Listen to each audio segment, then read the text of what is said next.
며칠 비가 오고 또 며칠 또 이렇게 비가 또 이렇게 안 오고 왔다 갔다 하죠. 꾸덕꾸덕하고 진득진득하고 대구인 것 같습니다. 네.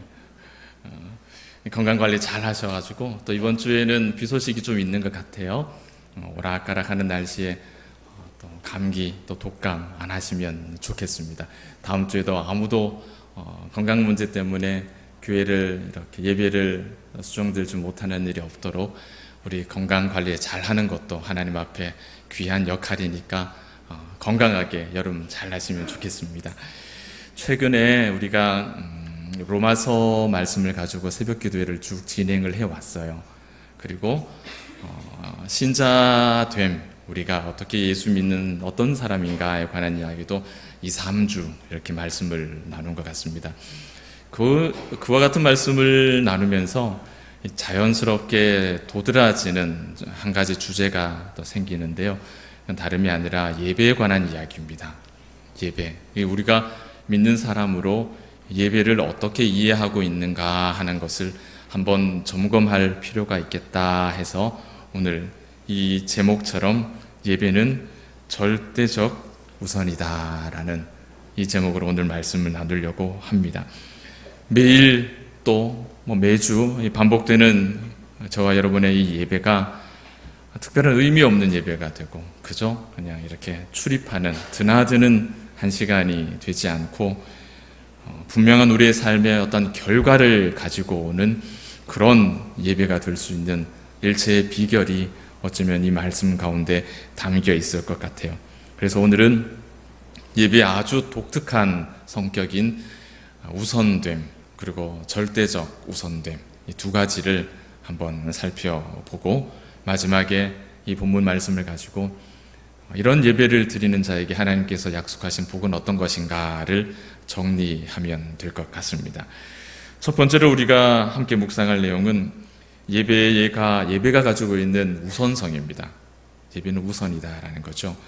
신자와 불신자 사이의 차이가 크지만 사실 세상을 살아가는 방법은 크게 다르지가 않죠. 많이 다르지 않습니다. 신자라고 해서 세상 사람들이 우리를 볼 때 마치 헐크처럼 그렇게 살아가는 건 아니거든요. 똑같습니다. 똑같이 콧구멍으로 숨쉬고 입으로 숨쉬고 귓구멍으로 숨쉬는 게 아니잖아요. 그죠? 똑같아요. 배고프면 밥을 먹어야 살고요. 아프면 병원 가서 진료를 받아야 건강을 유지할 수 있습니다. 같습니다. 같은 물건을 사고 같은 마트에 다닙니다. 그런데 분명히 다른 점이 있죠. 그것은 뭐니 해도 신자와 불신자의 근본적인 차이는 삶의 우선순위에 있어서 예배가 우리에게 있다라는 겁니다. 이 예배는 우리에게 있어서 삶의 어떤 순서를 측정할 수 없는 절대적인 우선권을 가지는 것입니다. 하나님께서 우리에게 요구하신 첫 번째 가장 중요한 것이 예배라는 의미가 되겠습니다. 금요일마다 우리가 십계명 말씀을 1계명부터 이제 9번째 계명까지 들었는데요. 여러분 십계명은 하나하나 어느 것이 더 중요하다, 어느 것은 덜 중요하다라고 말하기는 사실 조금 애매합니다. 그런데 구조적으로 살펴보면 앞뒤 순서가 있습니다. 십계명의 구조를 보면 분명히 더 주도적인 계명이 있습니다. 으뜸 계명이 있다는 뜻이고 형님 계명이 있다는 거예요. 나머지 계명을 끌고 가는 제일 앞에 있는 계명이 있다라는 이야기죠. 예를 들면 십계명은 돌판 2개로 이루어져 있잖아요. 왜 돌판 2개일까요? 그러면 2개의 돌판 중에 더 우선되는 돌판은 무엇일까요? 힌트를 드리면 첫 번째 돌판은 하나님에 관한 이야기고 두 번째 돌판은 이웃에 관한 이야기입니다. 제가 십계명 말씀드리면서 다 드렸죠. 첫 번째 돌판은 그 이후의 모든 내용의 기초가 된다. 하나님에 관한 계명이 이웃에 관한 계명의 근본적인 토대가 된다. 그러면 첫 번째 돌판과 두 번째 돌판 중에 어떤 것이 형님이겠습니까? 첫 번째 돌판이 형님인 거예요. 두 번째 돌판은 아온 겁니다. 아무리 두 번째 돌판이 계명이 더 많죠. 5, 6, 7, 8, 9, 10 하나가 더 많거든요. 쪽수로 하면은 두 번째 돌판이 더 많은데 첫 번째 돌판을 능가할 수가 없습니다. 왜냐? 거기에는 하나님이라는 이름이 있거든요. 어쩔 수 없이 장소는 장소이고 장남은 장남입니다. 넘어갈 수 없는 영역이 있어요. 주도적인 계명입니다. 우선적인 계명이죠. 자, 그러면 하나님의 10계명 가운데 가장 으뜸되는 계명은 뭐가 되겠습니까? 그걸 찾으려면 두 돌판 중에 어디를 찾으면 될까요? 일단은 뭘 봐야 됩니까? 첫 번째 돌판을 봐야 됩니다. 1, 2, 3, 4 중에 찾아야 됩니다. 그 중에 뭐가 되겠습니까? 자, 사지선다. 25%의 확률. 1번, 2번, 3번, 4번. 뭘까요? 어떻게? 쉽죠? 제가 어려운가 질문 안 드리잖아요. 1번이에요, 1번. 1번 계명이 으뜸 계명이고 형님 계명이고 제일 주도적인 계명이고 대빵입니다. 1번 계명 기억하십니까? 뭡니까, 여러분? 나 외에는 다른 신을 섬기지 말라. 하나님만 섬기라. 여기 섬기다는 말이 무슨 뜻이겠어요? 예배예요, 예배. 하나님만 예배하라. 오늘 우리가 다루는 이 주제, 이 이야기를 하고 있는 것이죠. 나라마다 헌법이 있어요, 헌법. 이제 7월은 이제 법에 관심을 좀 가져야 되는 때잖아요. 헌법. 우리나라 헌법 제 첫 번째 조항은 대한민국은 민주공화국이다. 이렇게 되어 있습니다. 왜? 헌법의 제일 첫머리에 우리는 민주공화국 이렇게 했을까요? 거기에는 우리 한국이 가지고 있는 조선에서 대한제국으로 대한민국으로 넘어오는 이 근대사의 아픈 역사가 남아있는 겁니다. 일제시대 한국전쟁 겪으면서 우리나라가 민주적인 공화국이 되어야 되겠다라는 그런 시대적인 그런 열매가 그 속에 녹아있기 때문이죠. 그래서 대한민국의 으뜸 가치는 민주적인 공화국. 이 내용이 으뜸입니다. 그러면 미국의 헌법은 1조에 어떻게 되어 있을까요? 우리랑 비슷할까요? 다를까요? 같은 자유진영의 나라이긴 한데 미국의 헌법은 이렇게 되어 있어요. 의회는 국교를 정하거나 종교 행위를 금지하는 법을 제정해서는 아니 된다. 또 의회는 언론, 출판의 자유 또는 국민들이 평화적으로 집회할 수 있는 권리와 고충 처리를 위해 정부에 청원할 수 있는 권리를 제한하는 법을 제정해서는 안 된다. 뭘 자꾸 뭘 만들면 안 된대요. 그런데 안 되는데 뭘 만들면 안 되냐? 자유를 침해하는 법을 만들면 안 된다. 이렇게 얘기해요. 특히 미국의 헌법 1조에는 종교의 자유가 또 있죠. 종교가 있습니다. 종교. 독특한, 굉장히 독특한. 미국이 가지고 있는 헌법의 가장 중요한 가치는 자유입니다. 자유. 그들이 자유롭지 못한 자들이었다가 독립전쟁을 통해서 자유로운 나라, 의회 민주주의를 채택한 나라가 되었기 때문에 그들의 헌법에 처음에는 의회라는 말이 등장하고 자유라는 말이 가장 중요한 가치를 띱니다. 각 나라는 그 헌법의 첫 조항이 그 나라가 추구하는 첫 번째 으뜸 가치예요. 우리나라는 민주공화국이었고 미국은 자유였습니다. 하나님 나라는 뭐가 제일 중요한 가치일까요? 하나님의 나라의 법은 10계명에 있죠. 그 가운데 가장 으뜸되는 가치는 1계명이라고 조금 전에 말씀하셨습니다. 그리고 그 1계명의 내용은 하나님만 예배해야 된다라는 내용이라고도 여러분 이미 답을 하셨습니다. 하나님만 예배하는 것이 하나님 나라 백성의 최우선된 가치다라는 것이 이렇게 정리가 되겠죠. 웨스트민스터 신앙 고백서는 우리 신앙 고백의 기본적인 토대를 이루고 있는데 그 내용 중에도 21장의 예배와 안식일에 관한 내용이 이렇게 되어 있습니다. 하나님은 만물에 대하여 지배권과 주권을 갖고 계신다. 하나님은 선하시며 만물에게 선을 행하신다. 그러므로 사람은 온 마음을 다하고 영혼을 다하고 힘을 다하여 하나님을 경외하고 사랑하고 찬양하고 부르고 신뢰하고 그리고 섬겨야 한다. 사람은 하나님을 예배하는 것이 가장 근본적인 일이다. 이렇게 얘기를 합니다. 이 고백이 우리 봉독교회가 가지고 있는 우리 믿음의 고백과 같은 고백이에요. 여러분, 일반적으로 자유주의 계열의 성향이 강한 교회들은 사회적인 어떤 행동을 중요시하는 경향이 우리보다 좀 많이 짙어지, 성향이 짙습니다. 뭐 노동운동이라든지 해방운동이라든지 해방신학 이런 거 많이 보셨을 거예요.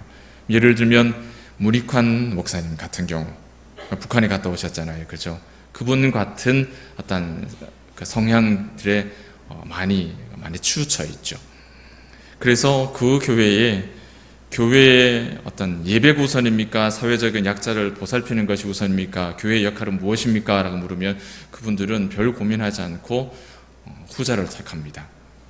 사회적인 약자를 돌보는 것이 교회의 가장 중요한 역할이다라고 이야기를 하죠. 약자를 돌보는 것 중요하지 않다는 의미가 아니라 문제가 있죠. 많은 경우가 노동운동을 위해서 예배를 이용하는 겁니다. 지지자들을 이렇게 모으기 위해서 예배를 이용하는 거예요. 이런 잘못된 형태들이 교회 안에 비근하게 나타나는 것이죠. 이런 것은 우리가 얘기했던, 지금까지 나누었던 예배가 얼마나 중요하냐, 예배의 가치는 하나님 나라의 1번 가치라고 얘기했는데 그 예배의 가치를 손상시키는 인본주의적, 인위적인 결정이고 그런 행동일 뿐이라는 거예요. 예배는 우리가 계획하는 어떤 목적을 이루기 위한 활용할 수 있는 유용한 도구가 아닙니다. 충분히 그렇게 사용될 수 있지만 그런 도구로 사용해서는 그 예배가 하나님이 말씀하시는 온전한 하나님 나라의 1번 가치, 으뜸되는 가치가 될 수는 없다는 것이죠. 예배는 모든 것들 중에 우리 신자가 행동하는, 우리가 상상할 수 있는, 우리가 행할 수 있는 모든 것들 가운데 가장 빛나는 우선적인 절대적인 가치가 그곳에 부여되어야 합니다. 그 마음을 가지고 오늘 이 자리에 나와 계시다면 저와 여러분은 온전한 예배를 하나님께 드리는 것이고 그 온전한 예배를 통해서 하나님은 우리에게 복을 허락하시는 거예요. 사람은 하나님으로부터 창조됐죠. 그리고 하나님께서 우리에게 가치를 부여하셨기 때문에 우리에게 가치가 있는 것이지 우리가 가치를 스스로 만들어내어서 우리가 존엄을 가지는 게 아니란 말이죠. 그래서 하나님을 떠난 인간은 존재의 가치가 없는 겁니다. 이 가치를 알고 있는 우리 신자들은 세상이 우리에게 보여주는 그 화려함과 어떤 문화적인 발전들, 그리고 세상이 우리에게 보여주는 그 자신감들, 그것이 아무리 달콤하고 그것을 붙잡으면 내 삶에서 더 많은 것을 가질 수 있고 더 빨리 신속하게 목표하는 자리까지 이룰 수 있을 것 같지만 하나님을 떠나 있다면 그 모든 것이 지옥 아궁이의 불쏘시개 땔감밖에 되지 않는다는 사실을 우리는 알고 있어야 되는 겁니다. 땔감에 불과하다는 거죠. 세상이 그렇게 하찮게 여기고 세상에 그렇게 미련하다라고 말하는 이 예배, 주일, 그들은 공일이라고 부르죠. 이 시간 드리는 우리의 이 예배, 하나님을 섬기는 이 시간이 얼마나 중요한가, 얼마나 우리 인생에 다른 어떤 것과도 비교할 수 없는 우선됨이 있는가. 여러분, 우리가 이 사실에 대한 고백이 있어야 할 줄 믿습니다. 예배가 참 우선된다라는 이야기는 십계명뿐만 아니라 성막을 통해서도 우리가 찾아볼 수 있습니다. 여러분, 성막은 하나님의 집이죠. 집이에요. 하나님의 임재이기도 하고 이스라엘 백성에게 성막이라는 것은 하나님께서 여기에 계시는구나라는 보여주는 증거입니다. 확실한 물증이에요. 그들이 텐트를 벗어나서 그 진영의 가운데를 보면은 하나님의 성막이 있어요. 하나님이 여기 계시는구나. 알겠죠. 구름 기둥으로, 불 기둥으로 그 가운데 임하여 계시니까. 어찌 모르겠습니까? 성막은 그 광야 가운데서 유일무이하게 그들이 하나님께 제사를 드릴 수 있는, 예배를 드릴 수 있는 장소이기도 했습니다. 백성들은 하나님께 나와서 제물을 드리고 제사를 드리며 속죄함을 얻고 다시 기쁨을 회복하는 그와 같은 삶을 계속해서 반복하며 하나님의 백성된 그 신분을 유지하면서 살아갔습니다. 그 성막이 없다면, 그 성막 속에서 진행되는 예배가 없다면 그들은 하나님과의 관계가 회복될 수 없는 그런 지경으로 살 수밖에 없는 것이죠. 그 성막이 어디에 있을까요? 그 성막의 위치가 어디쯤 있을까요? 동서남북에 이스라엘의 각각의 네 지파가 진영을 갖추어서 자리를 잡고 이동을 하죠. 성막은 어디에 있을까요? 동쪽 지파에 있을까요? 서쪽에 있을까요? 남쪽, 북쪽, 어디에 있을까요? 가운데 있습니다. 가운데. 정 한가운데 있습니다. 성막은. 그래서 누구든지 텐트 문을 젖히면 성막을 볼 수 있어요. 그리고 나와 하나님의 관계를 바르게 하고 그곳에서 신자의 신분으로 안전하게 그 광야길을 걸어도 바지가 해지지 않을 만큼, 신발이 해지지 않을 만큼, 먹을 것과 마실 것이 부족하지 않을 만큼 그 안전한 보호 속에 그들의 40년 광야 여정을 걸어갈 수 있는 겁니다. 성막이 있기 때문에, 그 속에서 예배를 드릴 수 있었기 때문에, 하나님과의 관계를 유지할 수 있었기 때문에 그 일은 가능했던 거예요. 직장을 나가는 사람이라면 직장에 출근하다가도 하나님과 자기 사이에 죄가 껴 있다면 출근길을 멈추고 성막으로 돌아와서 제물을 드리고 예배를 드리고 하나님 앞에 속죄함을 얻고 다시 나아가야 했습니다. 성막과 성막에서의 예배는 이스라엘 백성에게 있어서 그 어떤 삶의 일상의 순간보다 중요한 순간이었어요. 그 순서는 고민할 수 없는 순서였어요. 그들은 그렇게 살았습니다. 그리고 그들은 하나님의 보호를 받았고 그렇게 하나님 가나안 복지로 들어갈 수 있었습니다. 하나님은 이 사실을 보여주시려고 이스라엘 사람들의 장막 그 정중앙에 하나님의 집을 두셨어요. 모든 삶의 중심에 하나님과 나와의 관계가 있다, 예배가 있다라는 사실을 우리에게 보여주시는 것이죠. 사랑하는 여러분, 하나님께서 자기 백성에게 요구하신 첫 번째 행동이 바로 하나님을 섬기라 하는 겁니다. 여호와 외에는 다른 신을 두지 말라, 하나님을 섬기라. 이것이 우리에게 요구하신 첫 번째 가장 중요한 계명입니다. 이것이 신자와 불신자가 가진 근본적인 차이죠. 예배는 삶에 있어서 가장 중요한, 가장 우선되는 어떤 것으로도 비교할 수 없는, 조정할 수 없는 하나님이 명하신 우리의 의무라는 사실을 꼭 기억하셔야 되겠습니다. 예배가 신자의 삶에서 중심이다라는 것, 이 십계명과 이 성막을 가지고 간단하게 설명을 드린 것 같아요. 우선된다는 거죠. 어떤 것으로도 그 우선순위가 뒤로 밀려날 수 없는 것이 예배다라고 말씀을 드렸습니다. 자, 그런데 이 우선된다라는 말은 단순히 그냥 중요하다라는 의미 그 이상이라는 거예요. 중요하다는 것이 아니라 이 예배의 우선성은 하나님의 명령으로 우리에게 주어진 것입니다. 저는 지금 여러분에게 그렇게 명령할 수는 없을 것 같아요. 그러나 저는 여러분에게 권할 수는 있죠. 하나님께서 우리에게 예배는 중요하단다, 예배를 빠뜨리면 안 된단다, 다른 일로 인해서 예배를 뒤로 미루는 것은 안 된단다, 그러면 안 된단다. 하나님은 우리에게 이렇게 권하지 않으십니다. 하나님은 우리에게 명령하십니다. 하나님이 명령하셨기 때문에 저는 여러분에게 명령까지는 못하더라도 강하게 권할 수는 있죠. 그렇게 하지 않으면 벌이 주어지기 때문이에요. 하나님께서 그렇게 하지 않으면 벌을 주시기 때문에 그렇게 하라고 저는 권해드릴 수밖에 없어요. 오늘 주보를 보시면 히브리서 말씀 뒤편에 출애굽기 30장 말씀이 이렇게 본문으로, 참고 본문으로 이렇게 제시가 되어 있습니다. 그 내용을 다 읽을 수는 없지만은 내용을 요약해 드리면 이런 내용인데요. 앞부분은 향 기름에 관한 이야기고 하나님께 드리는 것이죠. 하나님의 또 성전 기물을 거룩하게 하는 관유입니다.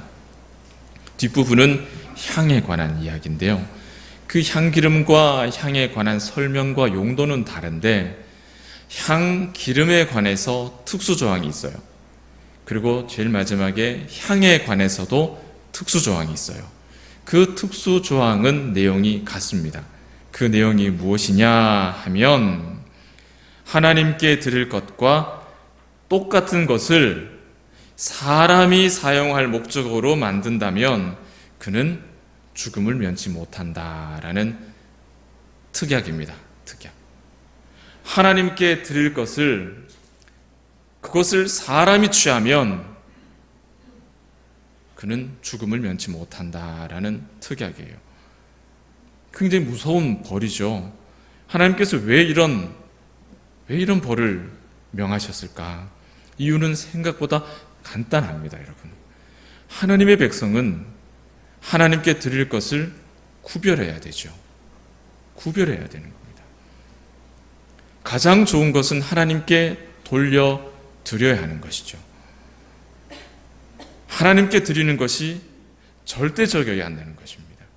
그래서 하나님께 드리는 것과 똑같은 것을 또 만들어서 그걸 내가 쓴다면은 그것은 하나님께 드린 것이 구별된 것이 아니기 때문에 그것은 하나님께서 받지 않으시는 거예요. 받지 않으시는 걸로 그치지 않고 그것은 명령을 어긴 것이기 때문에 벌을 주시는 거예요. 어떤 벌을 줍니까? 그 목숨을 취하시는 거예요. 하나님의 드리는 예배, 이 예배를 우리가 다른 것으로, 구별된 예배가 아닌 다른 것으로 대체할 수 있다면, 내 편리로 대체해버린다면 하나님께서는 우리에게 벌을 명하시는 겁니다. 그 향기름과 향은 하나님께 드리는 것이었기 때문에 굉장히 값지고 좋은 것이었겠죠. 사람이라는 그걸 다 가지고 싶지 않겠습니까? 넉넉한 사람이라면 충분히 그걸 가질 수 있는 능력도 있었을 거예요. 그런데 누구도, 어떤 사람이라도, 아무리 능력 있는 사람이라도 하나님께 드린 향기름, 하나님께 드린 향과 같은 것을 가질 수는 없었습니다. 능력이 부족해서 가질 수 없는 것이 아니라 가지면 안 되는 것이기 때문에 가질 수 없는 거예요.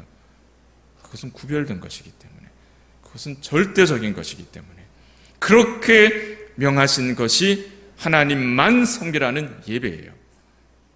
예배는 선택이 아니라 우리에게는 하나님이 명하신 의무예요.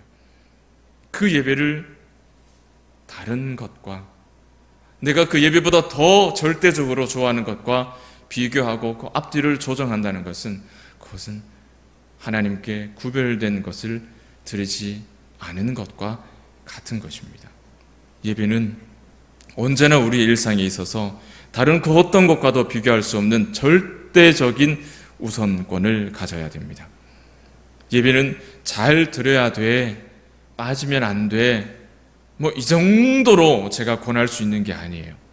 여러분, 예배는 우리에게 있어서 절대적이어야 됩니다. 여러분, 이 믿음의 고백을 가지고 계셔야 돼요. 예배는 언제나 우리의 그 어떤 일상보다 중요하다라는 고백이 우리 속에 오늘 강하게 새겨지는 은혜가 있기를 주의 이름으로 축복합니다. 예배는 신자의 존재의 목적과 연결이 되어 있어요. 그렇기 때문에 하나님께서는 이것을 명령으로 주신 겁니다.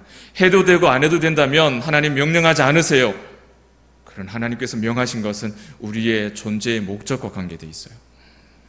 우리는 하나님께 드려지는 것을 일상의 것과 비교하거나 혼동하면 안 됩니다. 여러분, 예배를 여름이라고 휴가차로 왔다고, 몸이 좀 불편하다고, 때로는 이런저런 사람과의 관계 때문에 아이고 그 양반 내 꼴도 보기 싫어서 내가 못 가겠네. 여러분, 예배는요 그런 것과 비교할 수 있는 수준이 아니에요. 우리의 일상의 것과 비교하거나 혼동하면 안 되는 겁니다. 예배는 여러분이 믿음으로 하나님 앞에 서는 일입니다. 어떻게 그것을 다른 시시콜콜한 것들로 비교해서 앞뒤를 조정하겠어요? 예배는 우리 믿음의 사람들이 붙잡아야 할 가장 중요한 가치, 하나님 나라의 헌법, 일조예요. 하나님이 가장 중요한 가치를 부여하시는 것이 예배입니다. 하나님께서 이렇게 예배를 소중히 여기는 자들에게는 어떤 복을 주실까요? 오늘 우리가 읽은 히브리서 말씀 속에 그 내용이 있는 것 같습니다. 하나님의 복은 굉장히 다양하게 구체적으로 나열할 수 있을 겁니다. 성경에도 두세 가지 단어를 교차해서 사용하면서 어떤 외적인 복도 얘기하고 또 내적인 복도 이렇게 구분해서 사용하기도 하죠. 그러나 오늘 히브리서 말씀이 우리에게 주시는 하나님께서 명하신 이 예배를 정말로 예배답게 드리는 자에게 어떤 복을 주시느냐, 손에 뭘 얼마나 쥐느냐, 어떤 부분적이고 지엽적인 그런 복이 아니라 우리가 신자로 이 땅을 살아갈 수 있는 근본적인 복, 복 중의 복, 그는 근원적인 힘이 되는 복, 그 복을 우리에게 약속을 하시는 겁니다. 그 내용이 22절에서 25절까지 나와 있는데 우리가 한 절씩 살펴보겠습니다. 22절입니다. 같이 한번 읽습니다. 우리가 마음의 뿌림을 받아 악한 양심으로부터 벗어나고 몸은 맑은 물로 씻음을 받았으니 참 마음과 온전한 믿음으로 하나님께 나아가자. 아멘. 우리가 하나님께 나아갈 수 있는 이유, 그 근거가 뭐라고 이야기합니까? 맑은 물로 씻었기 때문이에요. 죄사함을 뜻하는 겁니다. 우리가 예수의 피로 죄사함을 받았기 때문에 하나님 앞에 나아갈 수 있어요. 그냥 나아가는 것이 아니라 온전한 믿음으로 나아갈 수 있게 되는 겁니다. 온전한 믿음으로. 믿음이라는 복, 믿음이라는 복이 오늘 이 자리 가운데 제시됩니다. 23절입니다. 또 약속하신 이는 미쁘시니 우리가 믿는 도리의 소망을 움직이지 말며 굳게 잡고, 자, 무엇을 붙잡아요? 소망을 붙잡아요. 죄 씻음을 받고 온전한 믿음으로 하나님께 나아가는 자는 소망을 붙잡는 복을 얻어요. 믿음, 소망. 자, 24절입니다. 서로 돌아보아 사랑과 선행을 격려하며, 서로 돌아보는데 그 돌아보는 내용이 뭡니까? 사랑과 선행입니다. 죄 씻음을 받은, 죄 사함을 받은 신자는, 온전한 믿음을 가진 자는 믿음으로, 온전한 믿음으로 나아갈 수 있는데 그는 소망을 붙잡고 어떻게 살아갑니까? 사랑과 선행으로 살아가는 거예요. 이거 다 바라는 거잖아요. 근데 그게 잘 안 되잖아요. 선인장 끌어안고 사는 게 쉽지 않잖아요. 잘 안 되잖아요. 왜 안 될까요? 그 이유가 25절에 있습니다. 25절입니다. 모이기를 폐하는 어떤 사람들의 습관과 같이 하지 말고 오직 권하여 그날이 가까움을 볼수록 더욱 그리하자. 모이기를 폐하지 말고 오히려 권하라. 예배를 권하라. 예배를 잘 모이라는 거죠. 오늘처럼 이렇게 함께 모이는 이 예배를 뜨겁게 모이라는 겁니다. 왜? 믿음, 소망, 사랑, 어디서 많이 본 거지 않습니까? 그리고 우리가 살아가는 간절한 소망이지 않습니까? 우리가 예수 믿고 그리스도인으로 부끄럽지 않게 은혜롭게 넉넉하게 이기며 살아갈 수 있는 우리의 내적인 그 힘의 원동력이 믿음, 소망, 사랑이잖아요. 그 사랑, 소망, 믿음, 그게 어디서 나오느냐? 모이기를 피하지 말라 하는 이유가 거기 있죠. 이 자리에 그것이 임하는 겁니다. 우리가 함께 모여서 하나님 앞에 예배하는 자리 가운데서 우리가 신자로 살아갈 수 있는 근본적인 동력, 믿음, 소망, 사랑이라고 하는 그 능력이 이 자리 가운데 함께 모여있는 하나님의 백성들 가운데, 전심으로 예배하는 자들 가운데, 절대적인 우선성을 가지고 하나님을 예배하는 사람들 가운데 하나님께서 그 능력을 부어주신다는 겁니다.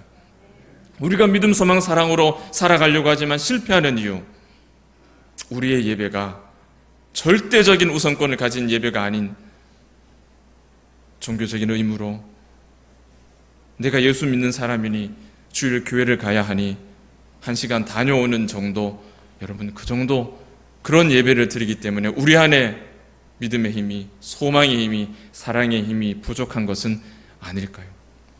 그래서 우리 안에 교우와 교우가 서로 돌아보고 끌어안고 선인장을 끌어안고 살아갈 만한 용기가 우리 안에서 생기지 않는 것이 아닐까요? 낮아지는 것이, 남보다 더 못한 모습으로 살아가는 겸손해지는 것이 두려워지는 이유가 아닐까요? 사랑하는 여러분, 성도들이 교제하는 자리에, 찬송하는 회중들 사이에 하나님이 임하시는 그 예배의 자리에 여러분 항상 그 자리에 여러분 함께 하시기를 축복합니다. 거기에 믿음과 소망과 사랑의 능력이 임합니다. 우리가 이 땅을 그리스도인으로 사랑과 선행을 베푸며 살도록 격려하고 그 힘을 부여하는 자리는 바로 이 자리예요. 우리가 함께 모여서 하나님을 예배하는 자리에, 그 예배를 예배답게 드리는 그 자리에 하나님은 우리에게 복을 주시는 겁니다. 순전한 그리스도인의 삶을 살아가지 못하고 있는 것 같다, 혹시 그런 마음이 드십니까? 6일 동안 내 삶의 예배를 제대로 드리지 못하는, 무너져 있는 것 같다, 일터에서 내가 예수 믿는 사람으로서의 올바른 삶을 살지 못하는 것 같다, 그런 생각을 가지고 계신 분이 계십니까?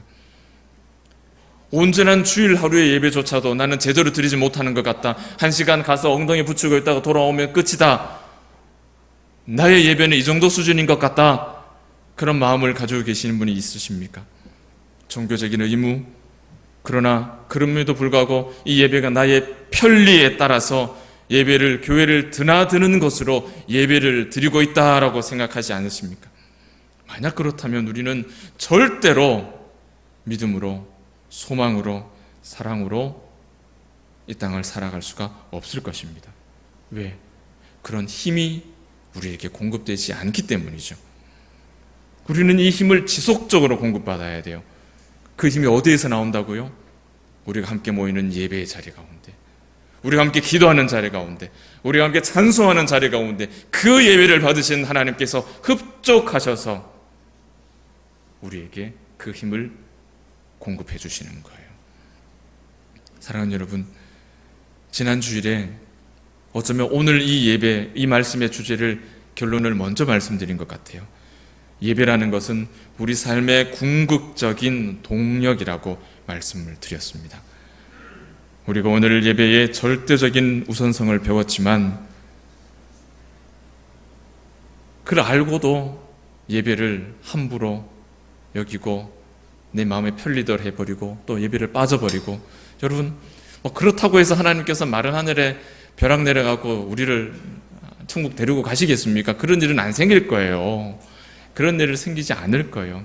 안심하라고 드린 말씀이 아니에요, 여러분. 그런 일이 생기지 않는다고 해서 우리가 하나님께서 우리에게 명하신 그 예배의 절대적인 우선성을 우리가 함부로 여길 수 있겠습니까? 아니죠. 이 예배는 목숨 같은 거예요, 여러분. 그래서 여러분, 코로나 중에도 어떻게든 예배로 모이려고 그렇게 애쓰신 거 아닙니까? 그만큼 이 예배는 우리에게 존재의 이유예요. 사랑하는 여러분, 아무리 좋은 믿음의 사람이라도 한 번, 두 번 예배 빠지면 그 경건의 능력이 약해지죠. 그 사실 우리가 다 알고 있습니다. 코로나 시작되고 한 달, 두 달 빠지시면 그때 못 보신 분이 지금도 못 보시는 분들이죠. 그때 못 보신 분, 안 보이는 분이 지금도 안 보입니다. 아무리 믿음 좋아도요, 한 달, 두 달 예배 빠지면 불신자와 다름없는 24시간을 살아갑니다. 그런데 얼마든지 성경책 옆에 끼고 살 수 있어요. 얼마든지 자동차에 십자가 걸어놓고 살 수 있어요. 얼마든지 밥 먹을 때 기도할 수 있어요. 경건의 모양은 유지할 수 있습니다. 평생을 교회를 와갔기 때문에. 그러나 경건의 능력은 이미 다 사라졌을지도 모릅니다. 계란 노른자, 계란 프라이 하는데 일부러 노른자 터트리는 분도 계시지만은 가장 예쁜 모습은 어때요? 딱 깼을 때 노른자가 싱싱하게 딱 올라붙어 있는 그 모습이 제일 예쁘잖아요. 그런데 여러분, 예배가 무너진 신자는요, 터트렸는데 싱싱하지 않아서 팬에 닿는 순간 다 터져버리는, 그것이 신자로서의 자존심이 다 깨져버린, 계란 프라이의 자긍심이 다 엉망진창이 돼버린 그런 요리가 돼버리는 겁니다. 우리가 그런 다 터져버린 요리로 살고 있으면 안 되는 거죠. 말씀을 맺습니다. 사랑하는 여러분, 하나님으로부터 생명을 공급하지 않으면 우리는 살 수가 없어요. 그 생명은 이 예배를 통해서만 지속적으로 공급이 됩니다. 오늘 말씀 통해서 하나님께서 여러분들의 예배를 향한 그 열정과 믿음과 소망과 사랑 빨리 회복시켜 주셔서 우리가 그 어떤 것과도 하나님께 드리는 예배를 비교하지 않고 그 우선권에 대해서 고민하지 않고 하나님 드리는 이 예배 가운데 함께 나와서 지속적인 그 능력과 힘을 공급받아 이 세상을 넉넉하게 이기는 봉독의 믿음의 권속들 되시기를 주의 이름으로 축복합니다.